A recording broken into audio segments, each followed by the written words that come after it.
Definitely did not switch that right. Let's try one more time. There we go. Hello, Internet. Welcome. I have been. I keep thinking that at some point this is going to get easier.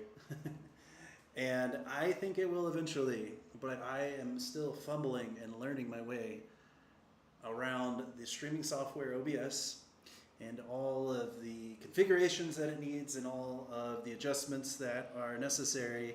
And every time I begin this, week after week, I feel like, okay, this time it's definitely going to go really smooth. And I'll come up here and prepare an hour in advance and realize I need a lot more time. The one thing that I really like about doing the lives is that once it's done, I don't have to go back and edit video, everything. It just kind of posts and it kind of does things automatically. I really, really like the way that the lives work comparatively to actually creating content and producing and editing and everything. It takes a lot more time. But it's also unforgiving because there's a lot more stress that comes with this, knowing that you're going to be kind of in front of an audience and there's so many things that can go wrong, and I don't want it to go wrong.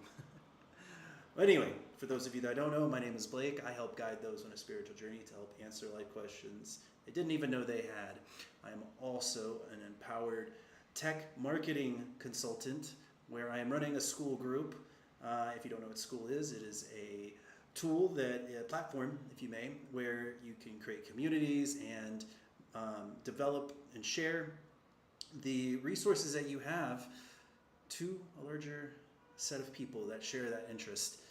These are the things that I do, consulting and coaching, and this is Awaken with Blaken. This is my live weekly video where I share things that I am finding within my empowerment and transformation coaching experience, things that I'm learning about myself, things that I have found are important to other people, things that are just coming up in my life. I do not script this, I do not plan this, other than maybe having a rough idea of what I want to talk about, and I kind of just want to go at this. This is kind of a model that I have for my ambition to do some, I guess, podcasting, if you may, doing interviews. I definitely think that there's a format that I want to do where I bring people on and I share a lot of this experience with other people. So for anybody that decides to watch while this is live, I invite you to ask questions in the chat and have a conversation with me. Learn something that you didn't know. Pick my brain about things that may even be off topic. I'm pretty open at this point. I am just trying to get the reps in, trying to get comfortable with the camera, trying to get comfortable with being here on time every week. So that way I can create a routine of providing a container for the empowerment transformation process as I develop in it and as I help you, the viewer, develop within it. So last week, one of the big things I ran into, and I was actually going to write about this in my newsletter, and I did not do that, but I got through this whole beginning thing, and I didn't have any audio. Not only did I not have any audio, but then my phone, which is my camera that I'm talking to right now, it died at about 6 minutes, like right at the point that I finished my intro. And it was crazy because then I had to scramble around to get another camera on. You can go watch back. It's episode 7. The audio doesn't really start till 16 and a half minutes in. So it's definitely a good example of, even in that moment, I was so frustrated that I was like, you know what, I just need to abandon this live and do it next week and just scrap losses. But I didn't. I went ahead and went on, and I had a topic that I was really excited to talk about, minimalism. So some of you saw that. I actually got quite a few responses for the replay. So thank you much for watching and contributing and, being a part of this community. So today I am going to bring up another unique topic that has been really resonating with me. And honestly, I didn't even actually give it too much. I've heard it come up quite a bit. It's a topic called the Eisenhower Matrix, and I've been learning a little bit about this. I don't have the full story to how the Eisenhower Matrix came up, but I found it in a lot of my studies. Specifically, I am somebody who has ADHD. It's really hard for me to stay focused on one task for too long without being distracted by a bunch of other unnecessary tasks. I'm constantly bouncing from thing to thing, trying to find the other shiny object that's bringing my interest even further. So one of the tools that I've learned about over the past few months was the Eisenhower matrix. And what the Eisenhower matrix does is it allows you a way to kind of compartmentalize the tasks that you want to do. So that way you are no longer trying to overwhelm yourself with unnecessary tasks or trying to complete and do tasks that should be handled elsewhere. So I did take the time to do a little bit of a diagram here that I'm going to share with you. This is what I was like on when I first started here. And let me just go ahead and play it and kind of read kind of to you. But basically, imagine a quadrant like this with four boxes. They're rated urgent, non-urgent, important, and non-important. And the urgent, important are due tasks with clear deadlines and significant consequences if not completed in a timely fashion. The important, non-urgent are tasks that are important, but they are not necessarily urgent. And those are tasks that you need to schedule because those tasks have no set deadline, but that bring you closer to your long-term goals. The tasks that maybe fall into a non-important, urgent category are ones that you need to delegate. Those are tasks that need to get done, but don't need your expertise in order to be completed. And finally, if a task is not important and not urgent, it becomes into the delete category, meaning that task distracts you from your previous course and doesn't add any measurable value. So maybe easier said than done, but those are tasks that you probably have a lot going on. If you're me, I have a lot of delete tasks that I probably should not be focusing on, right? Also, I find that the scheduling category is something that I need to focus a lot more on, especially when running a business, because there are people that need my time. And there's only so much time we have in a day, and you want to be available to fit that time in for people and then also accomplish it without delay, so that way you can focus on the other things you need to do. The other big thing with building a business is the delegation, because you're going to find that there are things that you are just not necessarily as good at as other things you're good at. The things that we're really talented with and the things that we have a real skill for are the things that we should be focusing our time and effort on, improving those and developing them. Now, maybe there are things that we need improvement at, we need to skill up, and we need to perform, and there's times to study and review and all those kind of things. That's not really what we need to accomplish with the delegating. The delegating is something that we're going to focus on giving to somebody and letting them take care of it. I have a housekeeper that comes every week.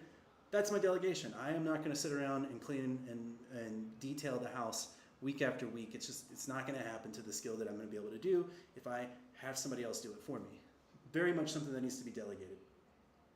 So whenever we're focusing on what is important and what is urgent, we find that that's really where the bulk of our work is in the do category. I kind of went through it quick. I'm going to throw it back up just for a second as I talk about it. Here's the matrix again. But the reason why we really want to put, I think there's like something here.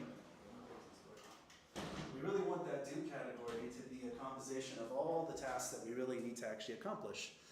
And it can be challenging over time as we fill our do list with so many things that probably are things that should be scheduled and delegated. And if we're not careful, we'll end up having a lot of stress, a lot of burden, thinking that all these things need to be done in a time that is just not feasible for us, right? So pay much attention to this as you're going through the tasks in your business and also just your life that you're trying to do. Make sure that you're making enough time for family, for friends, and leisure time. You're not just either working all the time or not working enough, because you're probably not necessarily getting a lot of these things kind of hammered down correctly, right? So one of the things this is something that I've been kind of playing around with quite a bit. I've found a few YouTubers that have really talked about this, especially for being kind of a quintessential ADHD technique to learn how to kind of better and align your life around moving the needle forward and progressing in the things that you want to do. The thing, though, that I do find interesting is about what urgency and importance really is. they kind of, I feel, get kind of compare, like they get substituted for each other quite a bit. And it's pretty often to see that there is something you find is important may also feel urgent because it's important. And that's not necessarily the case, because what's really important is something that is that has to be done no matter what. It needs to be done at some point because you can't move forward without it being done. Like if you don't pay your gas bill, eventually there'll be consequences. You won't have gas. If you don't pay your electric bill, eventually the power is going to go out. Those are important things to do. Do I need to pay my utility bill right now? I just got the bill under my door a day ago. Do I need to pay it right this moment? Not necessarily. I probably don't have to pay it for a couple weeks, and for that, it's not urgent. It doesn't necessarily need it to be done right now. If it was the day before the bill is due, then yeah, that's a little urgent. That's probably something that needs to be done right now. But if it's something that needs to be done 3 weeks, that's something we could schedule. It's a good example of an important, non-urgent task that we can place there. Now, what can we do moving forward with being able to identify what we have that's important or urgent? Well, a lot of it is just kind of being honest with yourself and trying to understand how we really rank a lot of the things that we have, and auditing ourselves to ensure that we're not falling in this trap of making important things instantly urgent. When a lot of people pitch the Eisenhower matrix, there's a process that you can go through with if you were to have, say, a note-taking tool or a task, kind of like what am I thinking? A productivity tool where you could rank the importance of stuff that comes in. If you find at the end of the day you have none of time to do all the things you have, there's probably an issue with misclassifying a lot of these tasks as being a lot more important than they really are. So it's good to keep a process where you're constantly auditing the things that you need to have done. One of the things that I do is I use Notion. Notion is, I would say, well, for one, Notion is a note tool. I used to use something called Evernote for a while, and I really didn't like the direction that it was taking from their business kind of sense. Somebody else bought it out. Notion, though, I've really liked, because Notion will actually allow you to take notes and then convert those notes into tasks and set up deadlines and things like that with all your tasks. It's very much has a very, very high learning curve. I would say do not start using Notion anticipating that it's going to be easy breezy. It's really going to be something you have to adopt for a few months before you kind of get the hang of it. I'm going to put a link in the chat. But one of the cool things about Notion is that it does allow you to kind of take your task and see what they all are. If you're in kind of a flow like that where you're kind of overwhelmed, you will over time be able to see that some of these tasks could be scheduled or delegated. A lot of times the tasks that I think I'm doing kind of fall into delegation. As beginning kind of the process of running a business and trying to do these things, I have to be choosy about what I delegate. I don't really have the resources at the moment to just hire out a lot of the work. One of the big things I'm going to want to delegate in the future is editing videos. This is something that I have found takes up the most time in a lot of the process for me of creating content. And part of it is probably just because I'm new to the process. I haven't streamlined it, I haven't got enough reps in, and I know that over time I'll be able to do it better. But one of the big prerequisites to delegating that you have to be careful of, if you've ever worked for a business and maybe you've come in new and a lot of the tasks you're getting are kind of unreasonable, I feel like a lot of times it's because people just want to hand off tasks they don't want to do. Sometimes you become the dumping ground. Take care of this and do it. The thing when it comes to something like, for instance, editing, I can't just hire an editor and say, edit this video, I want it to look great, have it to me in 3 days. Because an editor is going to be like, well, what do you want it to look like? How do you want me to make this? What have you done to prove what your style is? So delegating is one of those things that's really tricky to just kind of just kind of do without also investing in some time to enable people to perform the work the same way you want to. Now, that's probably a conversation in its own right. But when it comes to finding those tasks, a lot of times you're going to find that most of your tier one, your urgent, important, due tasks are what take up most of the time and most of your processing. So what are some of the tasks that I feel I need to delete? Which is really tricky, because I feel that even though something may not be important and may not be urgent, I'm going to flip it over again just for the sake of what I'm talking about. Where was it? Right here. Flip that guy back over. Was that bigger? Let's do the bigger one. So one of the things is that when things are not important and not urgent, it can be also time sensitive.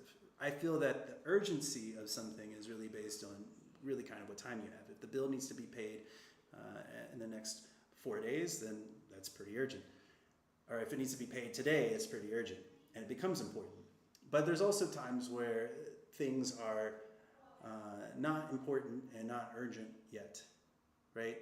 So when those things are coming up that we can remove from our due list, and also just kind of remove from our entire schedule at all, we want to make sure that those things have a way of kind of coming back in. And that's why I feel like it's very important to ensure that you are doing some kind of review and process on a weekly and monthly basis to ensure that your milestones that you have are constantly being reintroduced and reworked into what your agenda is for the time.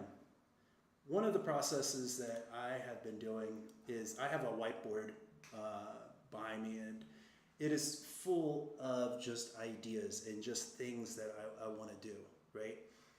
And these things can range in a wide variety of different types of tasks and projects and different kinds of things. And if I'm not careful, this can become a mess. It's actually kind of a mess right now.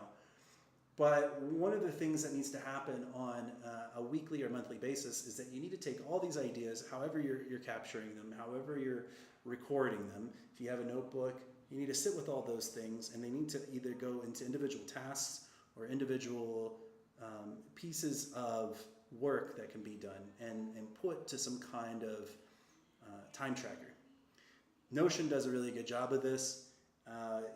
It allows you to kind of see all the things that you need to do, so that way you can sort them out. I've had a few clients who have fallen into this trap of feeling like they have everything is so urgent. You know, there's no visualness of how important things really are. It's everything needs to be done right now because it's all urgent, so it's all important. There's a book that I read way back when, and actually when I read it, it was pretty old, 4 Hour Work Week. And in 4 Hour Work Week, he mentions Tim Ferriss. Tim Ferriss mentions in the 4 Hour Work Week about how he started this supplement business. And in the supplement business, he was working really hard. He was putting all this energy into the business. And at some point, I think it came up to him that he wanted to go travel. And he didn't think that he could travel. And the reason he thought he couldn't travel is because he had a business to run. And ultimately, what he ended up deciding to do was he had some virtual assistants and kind of put everybody in charge, and was just like, what's the worst that's going to happen to this business if I leave? And it was kind of in that moment where he kind of cleared his entire do segment of his Eisenhower and realized that he could either schedule, delegate, or delete most of his things, and then do whatever it is that he wanted to do, which in that case was travel and explore. I think he went to Argentina. And he was able to open his life more and recognize that the business wasn't the job. It was a business, and that a business was to a point where it could actually operate on its own, and he was free to actually go about his life and do the things that he actually wanted to do that weren't tasks for his business. So part of getting a lot of these elements together are pretty essential for moving forward with anything that you want to do. Whether it be business, whether it be with your family or anything like that. So I really invite people to explore this Eisenhower matrix, learn how it can work for you. And these are kind of things that even like I even shared this with my client about kind of the 4-hour work week. It was something that they had actually known very well. And I kind of reflected it back to them, letting them know that, you know, this is what you're kind of struggling with your business is kind of that. You haven't really delegated as much as you can and stepped away from the responsibilities of this, because it's going to be okay. Right? It's going to be okay if you've built things to a certain extent and you've gotten things kind of automated, you've gotten things, you got things going. Because there's always going to be more work you can do. But it's really important to recognize that you can find ways to bring a lot of these elements into their own place and their own assignment. And when it comes to the Eisenhower matrix, I feel like it's a very kind of rigid functionality of a graph and all these things. And I don't graph all this out and put stuff in the matrix. It's more of a mental concept that I'm kind of trying to adopt, that I'm trying to embody in myself, because I want to Eisenhower this workflow automatically. And the more that I'm kind of aware of it, and the more I kind of try to think of it, it allows me to reflect on things that I'm doing on a day-to-day basis and evaluate, where is this really at a given moment? Where is this really at during different shifts in the process? And the more that you work with this, the more that you see it, the more you're going to notice that there is a kind of it's almost like a martial art in terms of how you give yourself the space to move forward. So I don't know if any of you are trying to navigate ADHD in your business and your life. If so, I'd love for you to leave a comment below about how you work with keeping a lot of your tasks in order. Have you heard of the Eisenhower matrix? Is this something that you think would be helpful for you? I would love to talk more about this in detail in the future and kind of expand on it a little bit more. This was an idea that just kind of came to me literally 2 hours ago, and I got myself a little bit together on how I would talk about it and how I brought it up. So I really hope this kind of opens your eyes and gives you kind of a direction on how you're going to organize your business in the future. But again, I'd love to hear from any of you that are interested in talking about this further. You can find me on blakemcneil.com if you want to book some time for 30 minutes to go over this a little bit to see how I can help you with your transformation process within your business or in your life. I'd love to talk to you about how we can move forward to empower the things that you want. It was really good talking to you again this week. I look forward to talking to you the next week. And as always, take care.